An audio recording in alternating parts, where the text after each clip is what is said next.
Baik, shalom. Berapa banyak saudara pagi hari ini mengalami lawatan Tuhan, saudara? Amin. Ya, saya percaya setiap daripada kita pagi hari ini betul-betul mengalami perjumpaan dengan Tuhan.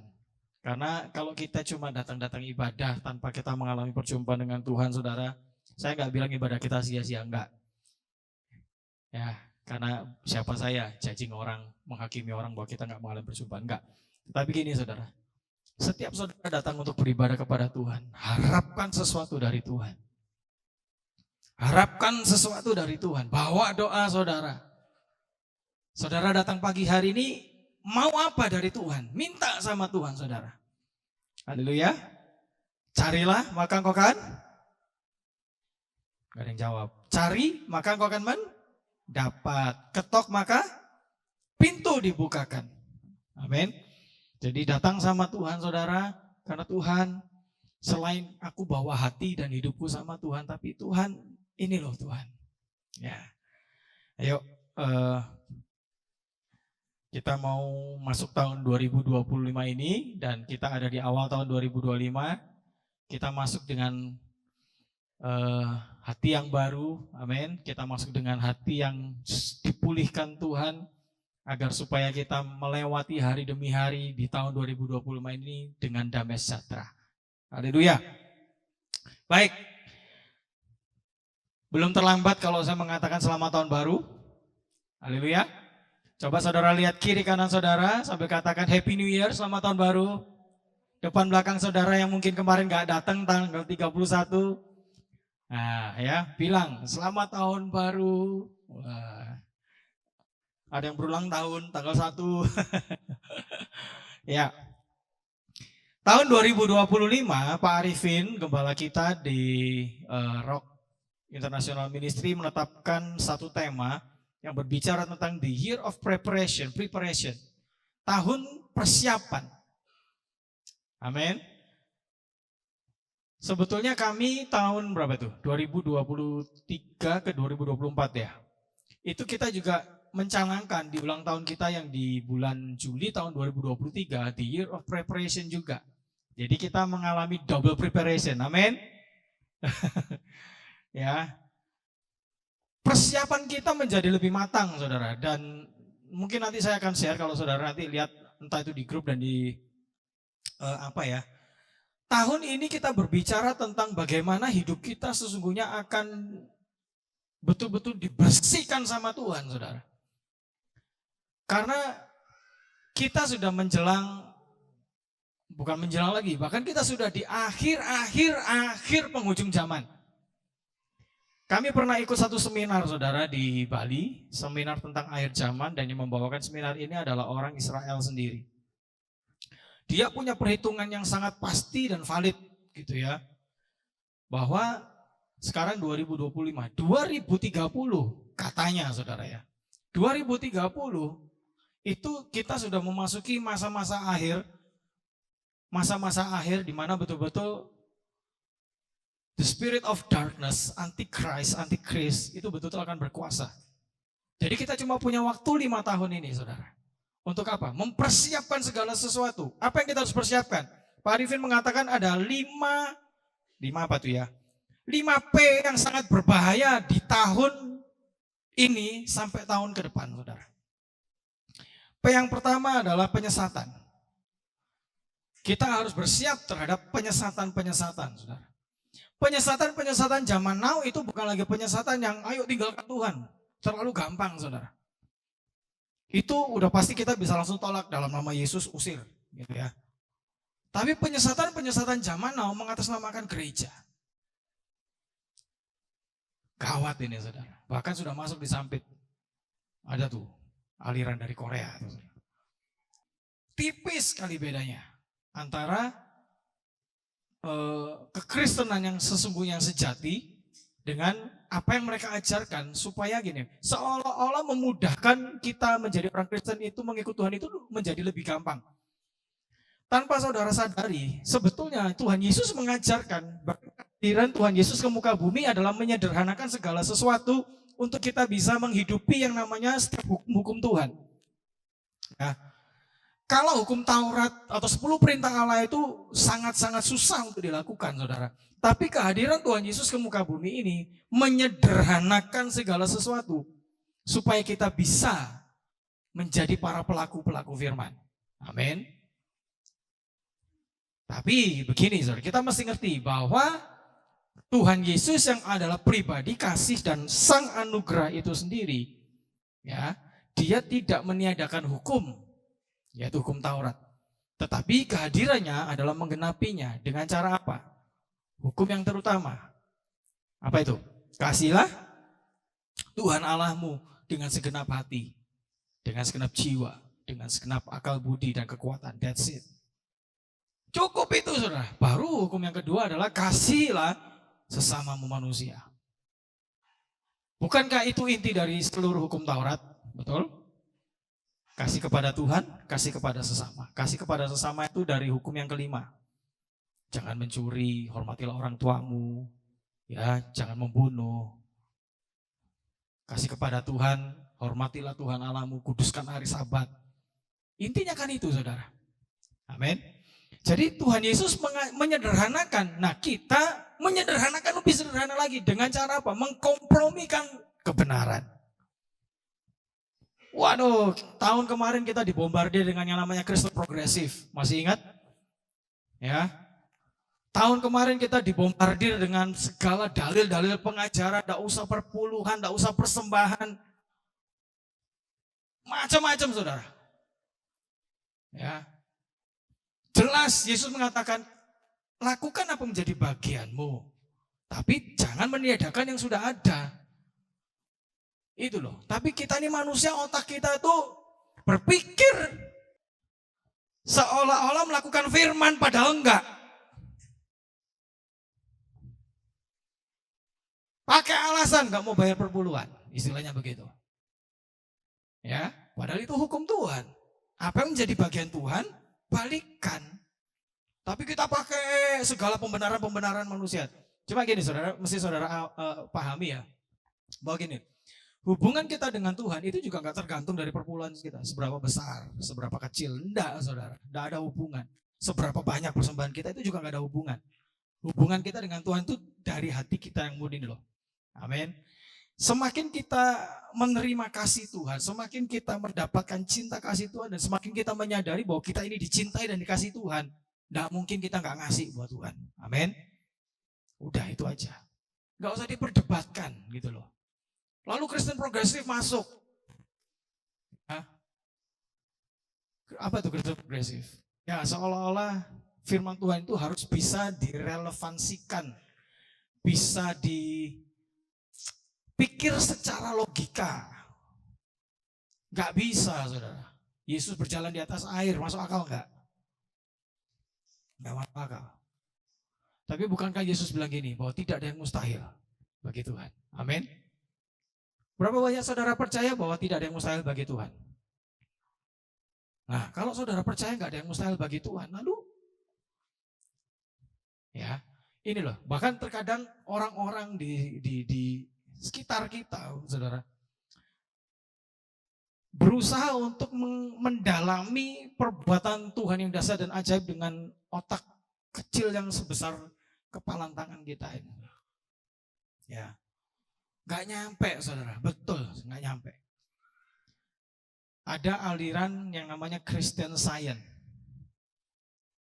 Christian Science ini mengajarkan bahwa segala sesuatu di Alkitab itu harus bisa dibuktikan secara sains, secara ilmu pengetahuan. Bisa? Tidak bisa, saudara. Bagaimana laut terbelah? Zaman Musa. Bagaimana matahari berhenti? Zaman Yosua berperang. Bisa dipikir secara nalar? Gak bisa. Mereka sampai hari ini tidak mendapatkan jawabannya. Kok bisa ya laut terbelah? Menjadi dinding-dinding air di kiri dan kanan, dan bangsa Israel bisa lewat. Ya, itu kan keren. Oke, jadi hati-hati dengan penyesatan. Yang kedua, bahaya dari 5P, penganiayaan. Bangsa Indonesia, ya kita tahu ya, intoleransi di bangsa ini ternyata masih cukup kuat. Berapa banyak saudara-saudara kita di kota-kota lain itu mengalami yang namanya persekusi. Ibadah dibubarkan, persekutuan doa dibubarkan, komsel dibubarkan, gereja punya izin ditutup. Wah, macam-macam saudara.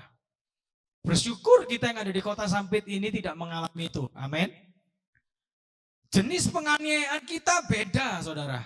Bukan lagi dengan cara-cara seperti itu. Mungkin nanti ada waktunya, kita nggak tahu. Ya, mungkin nanti ada waktunya. Tapi hari-hari ini jenis penganiayaan kita alami apa? Tekanan batin. Benar? Fitnah, digosip, digosok makin sip, dibully. Apa itu kalau istilahnya komedi-komedi itu apa? Di roasting, ya. Itu jenis penganiayaan zaman now, saudara. Diomongin.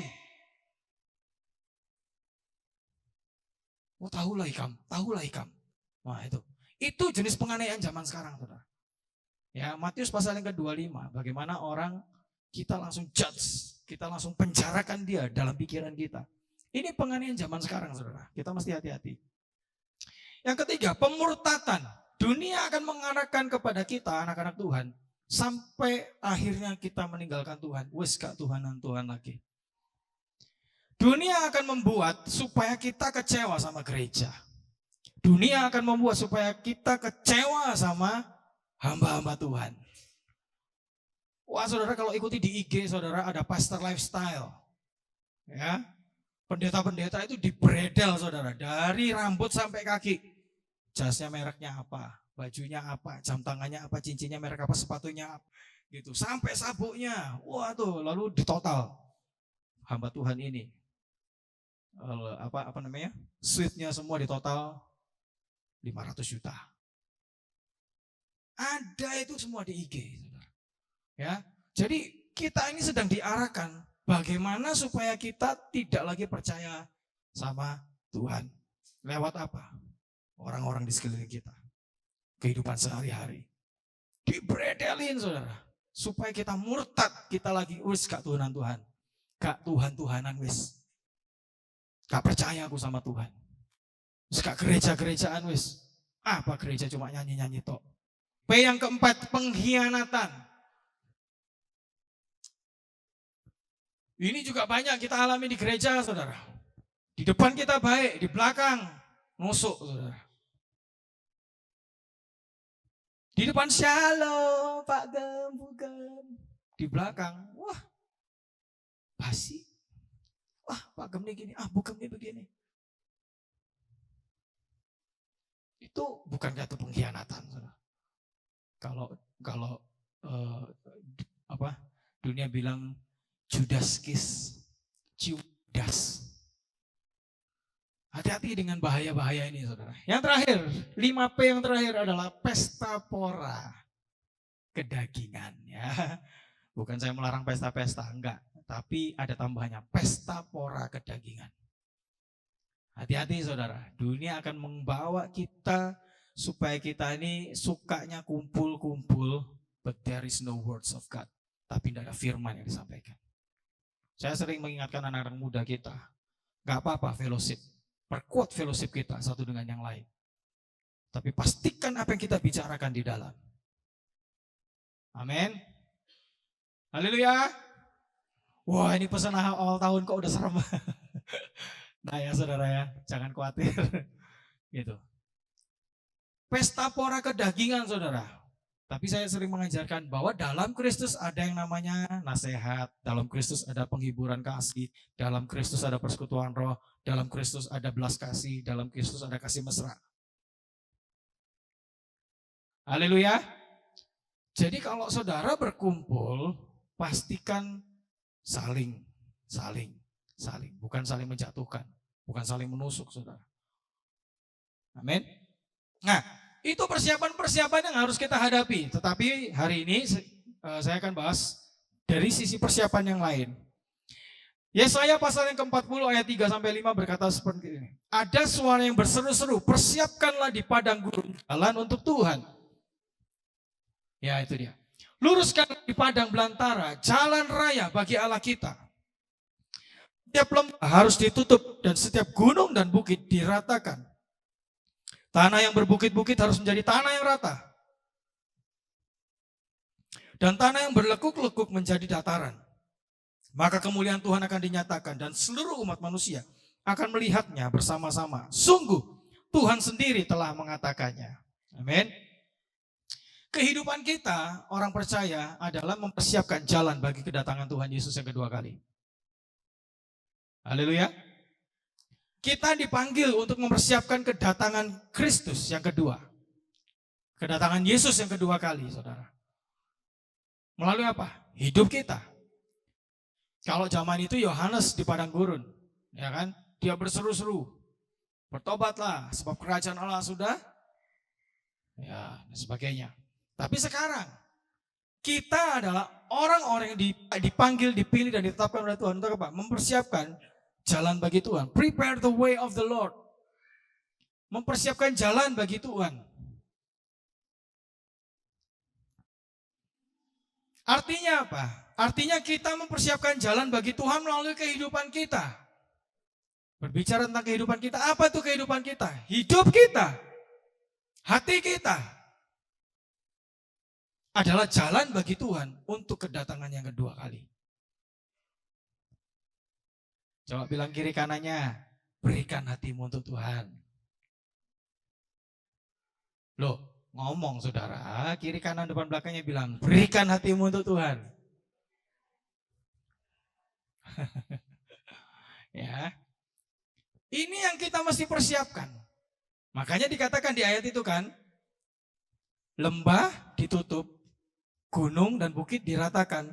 Tanah yang berbukit-bukit harus menjadi tanah yang rata, dan tanah yang berlekuk-lekuk menjadi dataran. Maksudnya apa? Hati kita ini sering sarong.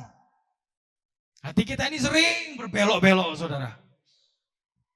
Hati kita ini kadang berlekuk-lekuk. Kalau kita jalan sampai ke Palangkaraya, kurang lebih Kasongan ke atas, itu kayak naik kuda. Ya kan? Tiba-tiba ada gundukan, wah, langsung terbang, saudara. Atau jalan ini, apa ini? Jalan apa ini namanya? Soekarno-Hatta. Soekarno. Itu kalau nggak hati-hati, saudara, nggak awas matanya, tiba-tiba ada gundukan yang bikin kita terbang, saudara. Ya, itu loh maksudnya. Hati kita ini kadang serong, hati kita ini kadang berlekuk-lekuk. Pikiran kita ini kadang bikin segala sesuatu menjadi rumit, saudara. Yesus bilang apa? Persiapkan jalan bagi Tuhan. Hati yang berliku-liku, hati yang berlekuk-lekuk, diratakan.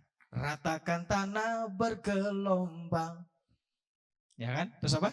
Timbunlah tanah yang berlubang, menjadi siap dibangun di atas dasar iman.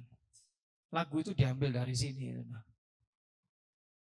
Maksudnya bukan tanah beneran di depan kita yang harus diratakan. Itu nanti waktu kita mau bangun sesuatu. Bukan, tanah hati kita ini loh, saudara.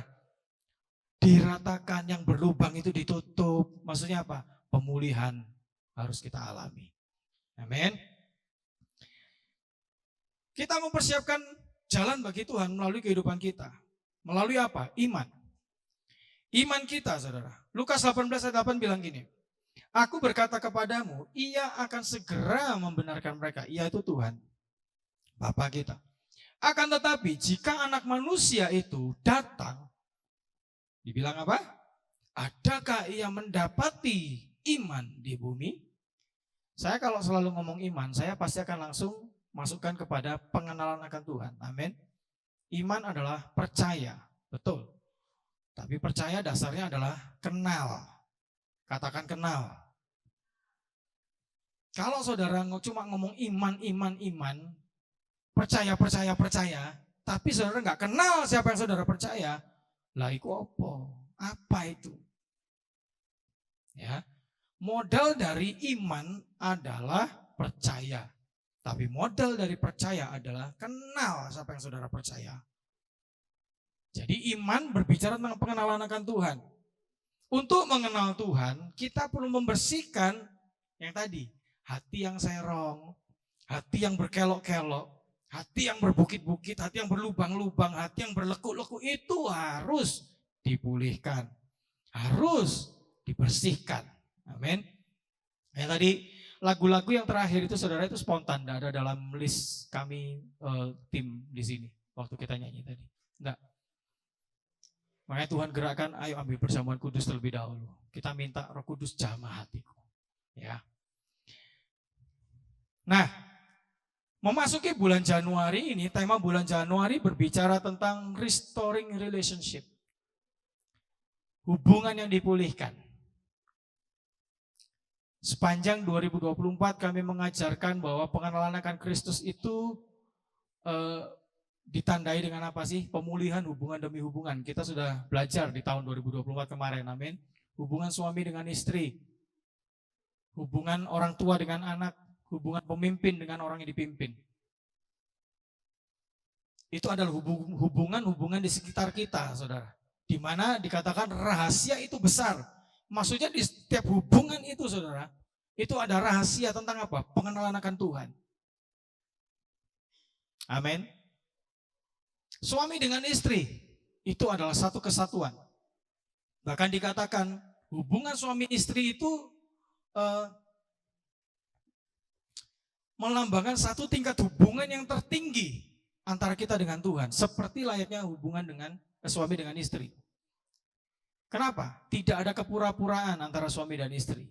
Tidak ada rahasia di antara kita. Ya. Tidak ditutup-tutupi antara suami dengan istri, saudara. Amin. Nah, hubungan kita dengan Tuhan juga begitu, saudara. Nah, kalau hubungan suami dengan istri itu seperti yang saya katakan tadi, ada yang ditutup-tutupi, ada kepura-puraan, ada rahasia di antara kita, maka demikian juga hubungan kita dengan Tuhan. Jadi itu langsung terrefleksi, saudara. Yang kedua, hubungan orang tua dengan anak. Saya sudah ceritakan, saya lahir dengan orang tua yang luar biasa sangat baik. Tapi saya bilang, saya tidak pernah punya hubungan yang baik dengan bapak saya. Bukan hubungan komunikasi ya, bukan, saudara. Ada satu hubungan-hubungan tertentu yang saya nggak pernah dapatkan. Gitu loh. Dan itu akhirnya membentuk pribadi saya, karakter saya. Lalu apa? Hubungan pemimpin dengan orang-orang yang dipimpin itu juga merefleksikan hubungan kita dengan Tuhan. Jadi di bulan Januari kita berbicara tentang restoring relationship, hubungan yang dipulihkan. Nah, kita mesti perhatikan bahwa ada dua hal dalam hidup kita yang dipulihkan. Yang pertama adalah hubungan kita dengan Tuhan. Pemulihan manusia dengan Tuhan. Dan jika kamu berdiri untuk berdoa, ampunilah dahulu sekiranya ada barang sesuatu dalam hatimu terhadap seseorang, supaya juga Bapamu yang di surga mengampuni kesalahan-kesalahanmu. Kita minta gini, doa Bapa kami kan mengajarkan kita toh, saudara. Ya, doa Bapa kami bilang apa? Ampunilah kami akan kesalahan kami, seperti kami juga mengampuni orang yang bersalah kepada kami. Sebelum kita mengampuni sesama kita, pastikan kita minta ampun sama Tuhan dan Bapa mengampuni kita. Haleluya. Baru kita bisa mengampuni orang-orang, bahkan yang bersalah kepada kami. Amin. Kalau dari Markus pasal yang 11 ayat 25 itu dikatakan, jangan kamu datang ke gereja kalau hatimu masih ada masalah satu dengan yang lain. Bereskan itu dahulu, terlebih dahulu, baru datang sama Tuhan. Ya, jadi kita minta sama Tuhan, Tuhan, biar hatiku diperdamaikan. Pertama, dengan Tuhan terlebih dahulu. Kolose 1 ayat 19-20 menegaskan bahwa melalui Kristus, Yesus mendamaikan segala sesuatu dengan dirinya. Ketika kita menolak untuk memulihkan hubungan, kita sebenarnya sedang menentang tujuan penyelamatan Tuhan yang besar. Ya, yaitu pemulihan seluruh ciptaan kepada yang namanya kesatuan, keharmonisan. Kolose 1 ayat 19, karena seluruh kepenuhan Allah berkenan diam di dalam Yesus, dan oleh Yesus ia memperdamaikan segala sesuatu dengan dirinya. Segala sesuatu diperdamaikan, saudara. Hubungan kita dengan Tuhan yang hilang oleh karena dosa diperdamaikan oleh Yesus. Makanya waktu kita terima Tuhan Yesus sebagai Tuhan dan Juru Selamat, aku menerima Engkau ya Tuhan, aku minta ampun buat segala dosaku. Maka hari itu juga pengampunan turun atas kita. Amin. Kalau pengampunan sudah turun atas kita, maka kita akan bisa mengampuni orang-orang yang bersalah sama kita. Mustahil orang mengampuni, ya, Mustahil orang mengampuni orang lain kalau tidak ada Yesus di dalamnya. Oh bisa Pak Gem. Terbukti kok orang nggak kenal Yesus saja bisa memaafkan. Mengampuni belum tentu. Mengampuni itu apa saudara? Mengampuni itu adalah memaafkan. Ya, saya selalu bilang forgiveness, it's talk about to forgive and forget and to love. Nah itu dia. Mengampuni, melupakan, dan mengasihi. Itu pengampunan Kristus. Apa tadi saudara? Mengampuni, melupakan, mengasihi.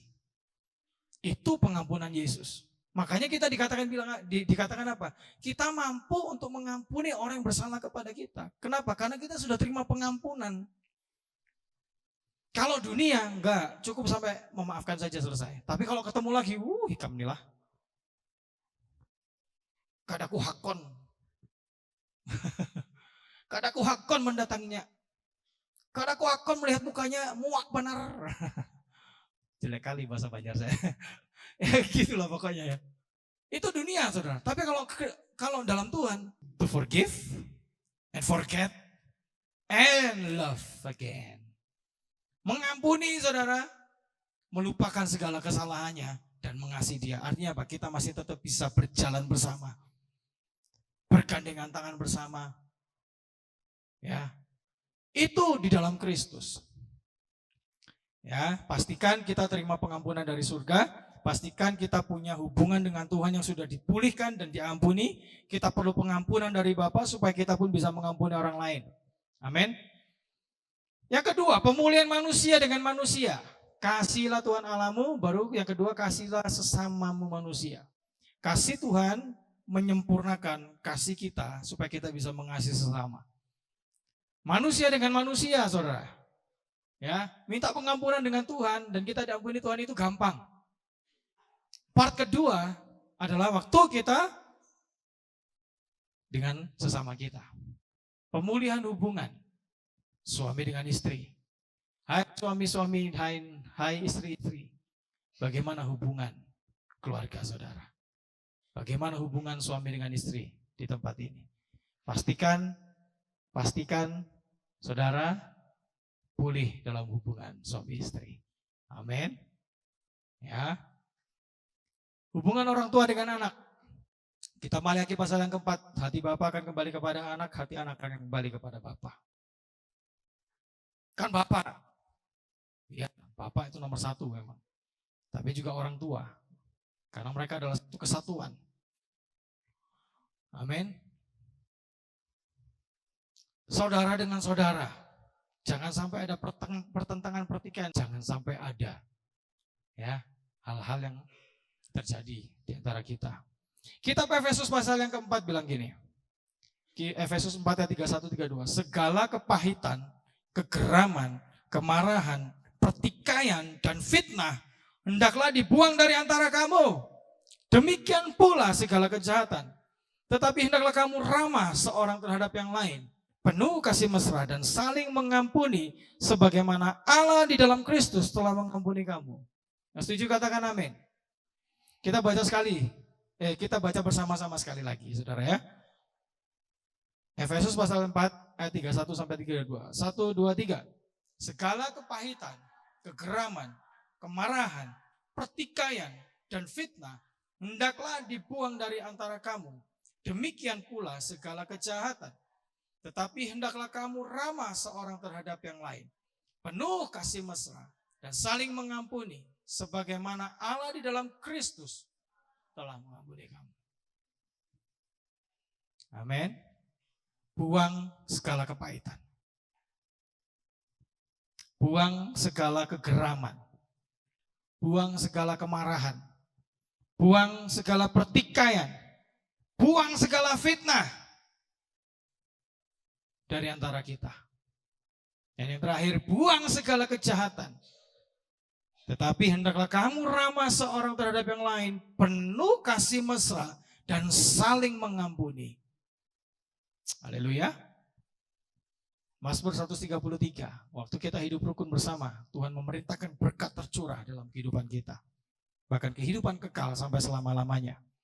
Hari ini kita mau belajar merendahkan hati kita untuk kita minta pengampunan kepada Bapa di surga. Agar hubungan kita dengan Tuhan dipulihkan. Yang kedua, hubungan kita dengan sesama juga dipulihkan. Berapa banyak saudara yang mau pagi hari ini hubungan kita dengan Tuhan dipulihkan. Yang kedua, hubungan dengan orang-orang di sekeliling kita dipulihkan. Jangan ada kepahitan, jangan ada kegeraman, jangan ada kemarahan, jangan ada iri, dengki, jangan ada kepahitan, sudah tadi ya. Jangan ada fitnah saudara di antara kita. Kalau mungkin masih ada hal itu saudara, bereskan, selesaikan. Karena itu akan menjadi ganjalan kalau kita masih bawa di tahun 2025 ini. Saudara gak akan pernah bisa maju saudara. Amin. Tinggalkan tahun 2024, sudah tutup lembaran 2024. Jangan dibawa di tahun 2025. Yang kemarin ikut ke ujung pandaran saudara, kita sudah bakar hal-hal yang jelek kemarin waktu api unggun. Betul? Kita sudah tinggalkan hal-hal yang masa lalu dan kita sekarang berjalan bahkan berlari mengarah kepada tujuan.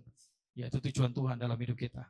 Masuk tahun 2025 dengan hati yang bersih, hati yang pulih dari segala kepahitan, hati yang pulih dari segala kegeraman, kemarahan, hati yang pulih dari segala pertikaian dan segala fitnah. Bahkan segala bentuk kejahatan Tuhan pulihkan hari ini juga. Amin. Oke. Saat ini saya rindu berdoa buat saudara. Tadi saya sudah katakan hari ini kita akan adakan pengurapan. Saya berdoa Tuhan benar-benar berkarya dalam kehidupan saudara. Tuhan akan memulihkan kehidupan saudara. Tuhan akan